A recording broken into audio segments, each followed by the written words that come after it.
قال النبي صلى الله تعالى عليه وسلم فضلت على الأنبياء بست أعطيت جوامع الكلم نصرت بالرعب جعلت لي الأرض مسجدا وطهورا أرسلت إلى الخلق كافة وختم بي النبوة.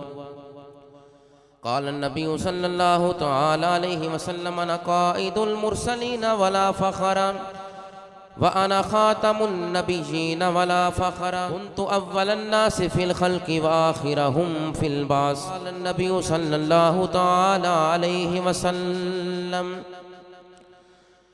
سيكون في أمتي 30 كذابون كلهم يزعم أنه نبي وأنا خاتم النبيين لا نبي بعدي.